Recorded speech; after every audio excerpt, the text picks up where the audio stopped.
and welcome to the Texas System of Care Cultural and Linguistic Competence Podcast. My name is Shannon Moreno, and I'm the CLC, or Cultural and Linguistic Competence Specialist with Texas System of Care. This is the third episode of our series focused on working with African American youth and their families. We continue our conversation with Dr. Regina Hicks, Juvenile Probation Officer in the Health Services Division at Harris County Juvenile Probation in Houston, Texas. When we look at data across different systems, including the behavioral health system, we do tend to see really across the board and year after year that the African American community experiences worse outcomes than other communities.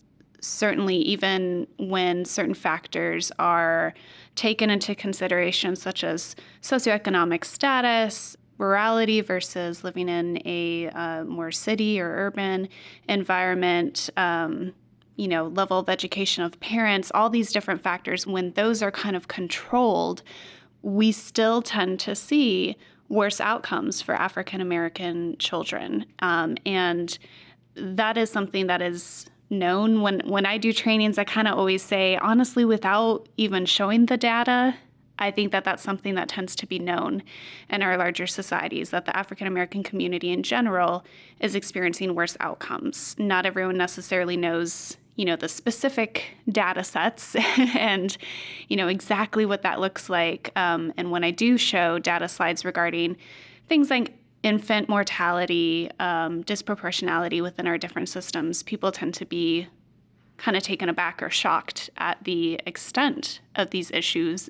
But at the end of the day, like I said before, even without seeing the data, that's something that folks are aware of in our country. The disagreements is about the reasons why that might be. And this tends to, my trainings kind of start to go into a little bit of an uncomfortable place for some folks who, probably would prefer to not really think about this or talk about this. So from your perspective, Dr. Hicks, the data that we have regarding these differential outcomes between the African American community and other communities, what would you say is the reason for those different outcomes? Boy, I think the hard one for us to continue to look at, and I think that where we are right now as a society has become even more apparent, is that we still are dealing, particularly with the African American community, a difference between of long-standing impact of discrimination and oppression, and that those things can range from very covert or very overt signs of what those differences have been versus to where we are now in terms of things that can oftentimes come across as being more subtle. In the past, there were very obvious things, just if you just want to talk about the impact of housing, there were very obvious things that there have been laws now to rectify in terms of redlining, or that there were clearly certain places that certain populations could not go into and buy property. I mean, once they saw what you looked like or whatever, it was, there were all these barriers that were set up in terms of that. We also saw that within education, which was the whole reason for Brown versus the Board of Education, in terms of the fact that schools were not separate and equal, but continued to be separate and unequal. And even though now we have schools that have been integrated, we still, if you look at certain geographic locations and where students are, there are, as you have identified, you're continuing to see those patterns of those negative outcomes that are still there. And so for me, I think that really does still fall back to the broader society and the fact that we still have those subtle experiences that oftentimes can go unnoticed or unrecognized in a way, but they still are there. When you compare data on individuals who are homeless, they will have oftentimes, if you look across the board, you will oftentimes see even worse outcomes as far as medical treatment or other things are for individuals that are African American.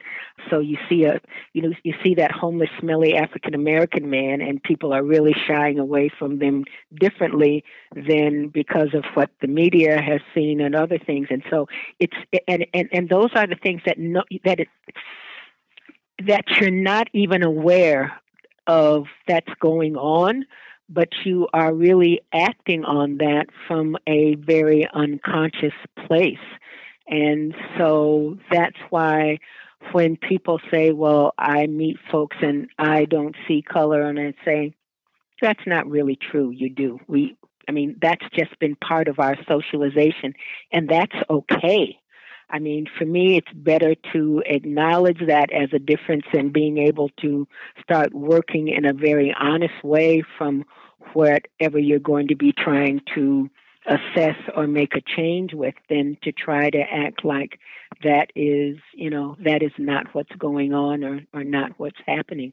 I see what that has meant in my own life with my son, and how even though he has had the benefit of private school education and living in a great neighborhood and all of those other things, and I made a point of us living in a neighborhood that was very integrated and where he would see other people of color thriving and achieving in very positive ways. But that still didn't erase the fact that I had to give him different messages about his behavior and the things that he could do and not do when he was with his white friends, that they can maybe do that, but you can't. And so that for me says that it's hard to really extract just the overpowering impact that discrimination and racism continues to have on our society. So I heard you talk about institutional concerns that are sort of, leftover consequences of days bygone, so to speak, as well as the impact of implicit bias or unconscious bias that is an individual level issue, but is also perpetuated at a systemic level issue. Things like even though victims of crime most likely had a crime perpetrated against them by a member of their own racial or ethnic group, and that is true across the board. That's true for white folks, Asian American folks, African American folks. For years and years, what tends to get picked up more within headlines are cross-racial crimes, and within that, it tends to be where the victim is white and the perpetrator is a person of color, specifically African American. Those are kind of bigger issues than just an individual person, but it being perpetrated over time has an impact at that individual level to contribute to the implicit biases that unfortunately all persons in our society at large are susceptible to, both white individuals as well as persons of color. Could you also speak to, I think that today there's also another kind of form or manifestation of institutional or structural racism, where it's not necessarily that laws or policies or procedures were created with harming the Black community in mind, but that in not taking into account potential impacts within the African American community, it has caused harm within the African American community. Can you speak to that form of institutional issues as well? Certainly, and I just want to reiterate and what you were just saying. it's just so important for us to really acknowledge implicit bias. And the reason, as I said before, it's because we all come with something, and that's okay, but we've got to call it what it is. I mean, and that to me is the only way that we're really going to be able to move ahead and within really doing much more effective work across ethnic and cultural groups as far as that's concerned. I think one example of one of those types of policies, and particularly since we've been focusing on youth, has had on the whole issue of zero tolerance. And within zero tolerance, that was coming out of the fact that we wanted to be able to have a safe and a protective environment for children and youth within school settings. And so there were certain types of things that people were saying, we're not going to have anymore. And if you do that, we're not going to be accepting of it. And part of what we're going to do is expel people or move them out of the school environment because they have exhibited these behaviors. And the problem with zero tolerance, again, comes in and interfaces with what we were just talking about in terms of implicit bias in some ways, because it has to do with looking at the behavior, the context of the behavior, and who is making the judgment that that behavior is something that is noteworthy of not being tolerated. Because what we have seen, again, within the data of the impact of zero tolerance policy is, again, an over representation of African American youth, particularly African American males, within that. And so why is that? Some of it goes back to the way young men may be displaying their burgeoning masculinity, as I talked about within the example of mass depression, in terms of it with a certain level of both verbal or physical bravado. There was, in terms, if you look at class distinctions, you really will see more of that. And where kids will take the position of adopting of what we've called in the past kind of the cool pose of acting tough and displaying strength or aggression in certain situations, because that has in other situations has become a protective factor. The fact that we know and we have seen that African American males will kind of end up doing okay within elementary school up until around the third grade. And it seems like that at that third grade level, which is what we've also identified, if you have kids who are, for whatever reasons, are not reading on grade level, is also the beginning of when you'll start seeing some more conflicts or other types of behavior, and which kind of adds into zero tolerance, then adding into that what we've called then that whole school to prison pipeline.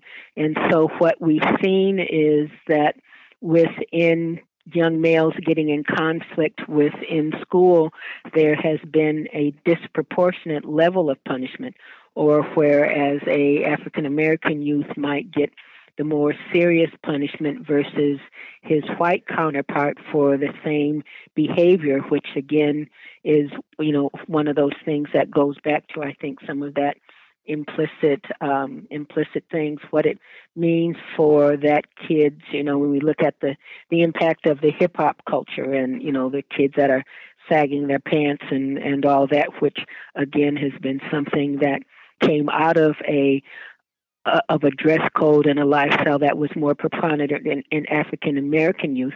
But now you look at around within the majority culture, and you're seeing that as well.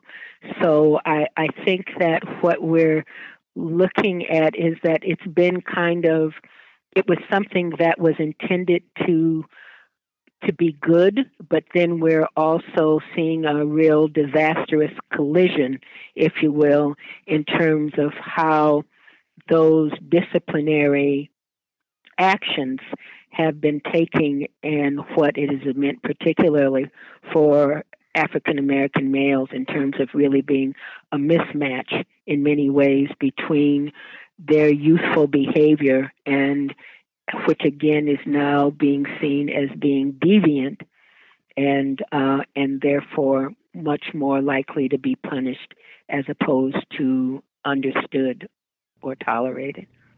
Absolutely, and that's such an excellent example of the type of institutional issues that we're talking about. As I mentioned before, I think that there's kind of like two different categories of the institutional racism examples.